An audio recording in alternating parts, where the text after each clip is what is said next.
Hello everyone, this is Coach Michelle coming to you live from Atlanta. I hope you guys are having a super fantastic day.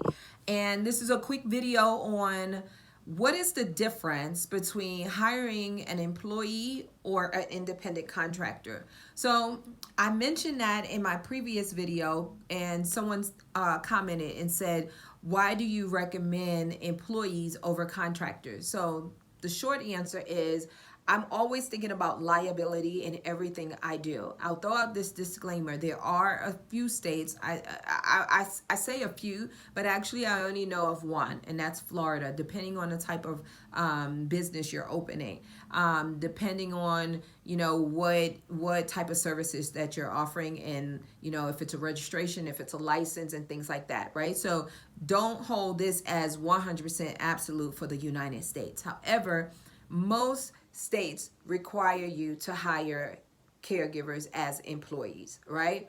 And I would even venture out, let me change that a little. I would say let's just go based on the Department of Labor and based on the IRS, right? So in the way they classify an independent contractor versus an employee. So some of the differences, right, are let's see, an employee, you're telling that employee what to do, when to do it, how to do it. You may be giving that employee supplies. You may be telling, have a flat rate, a lot of different things as far as telling that person what to do, how to do their job. Those are the most important things. A contractor, you're telling that contractor a task that needs to be completed, but you're not giving them, say, specifics on how to complete that task. Example, a painter. If you hire a painter to come and paint your home, you're going to pick out your paint colors and you're going to say you want a flat, a semi-gloss, an ultra gloss, or whatever it may be.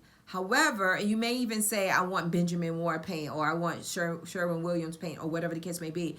However, you're not giving the painter specifics. You're not saying you need to be here from 7 to 5. You're not saying you need to wear overalls the color blue. You're not saying what type of shoes or boots that the painter needs to wear. You're not saying what type of equipment he or she needs to use. So you see the difference. With a caregiver, you're telling them to use non-slip shoes. You're telling them to wear scrubs or a logo shirt. You're telling them what time to be at the client's home. You're telling them what tasks to do for the client, how to perform those tasks. So you're telling them to fill out a timesheet. You're telling them all of these different things. So under the guidelines via the IRS, that person will be classified as an employee. But guess what? If you have that person classified as an independent contractor and that person happens to file for unemployment, you may find yourself in a situation. You may find yourself in a situation that may not necessarily be a positive situation for your business. It could be an adverse. There may be some fines associated with it. It may be some other, issues, legal issues, and different things like that. So you want to make sure, I would encourage all of you to just Google, IRS, independent contractor versus contractor. I would say get with the Department of Labor, see if they have any information on their website. I know they have a packet not a packet, a packet, yes, a little small, like 4x7. I don't know what they have in your area, but I would definitely check with the Department of Labor, the IRS. Just Google, what is the difference between hiring a contractor, employee, get your own understanding. Make sure you follow the rules and regulations in your state based on the business that you have. I'm just simply answering a question that was jotted down on one of my previous videos. So the difference, right? So from an onboarding perspective, both of them still need to fill out an application. Both of them still need to give you their credentials. Both of them still need to do background checks. An employee will be filling out a W4, excuse me. An employee will be filling out a W4. They will be getting a W2 at the end of the year. They will be filling out an I-9. They will be getting a paycheck that you will be deducting taxes, meaning you're paying employer taxes, right? Over here, an independent contractor will be filling out a W-9, which is going to generate a 1099 at the end of the year. That person will still show you, like I said, their credentials, give you copies of them. That person will not be filling out a I-9 form. That person will not be filling out a state withholding form. I don't think I mentioned that over here. So the employee will also be filling out a state withholding form for taxes, right? And as an employer, you're going to match those taxes. Over here, they will still potentially be, direct deposit, payroll, all of those things, right? So if they work 40 hours a week, 10 hours a hour, you're going to pay them $400. Over here, same thing, but taxes are going to be taken out of it, right? So that's the main difference. So you're paying into unemployment over here. Over here, you're not.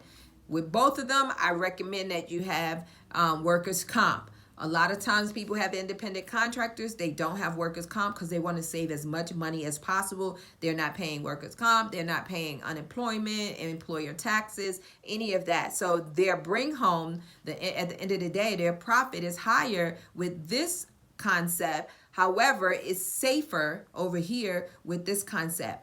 One of the keys to success, guys, in business is to mitigate your liabilities as much as possible. So you want to make sure that you're doing as much as you can to protect your caregivers, your clients, yourself, your business from any adverse situation. So it's very important. So please do your due diligence and first check to see what your state requires as far as your licensing, right? So the state really doesn't care. However, the licensing body does. Sometimes they have specifics that say, like Georgia, for instance, Georgia with the private home care provider license or permit is what it's called. You cannot hire caregivers as contractors. Years ago, a couple of years ago, I think prior to 2016, you were able to do so. But however, right now you cannot. So it's very important that you know what your state licensing, home care licensing. A lot of times people get that confused. I may talk about that in another video. People get confused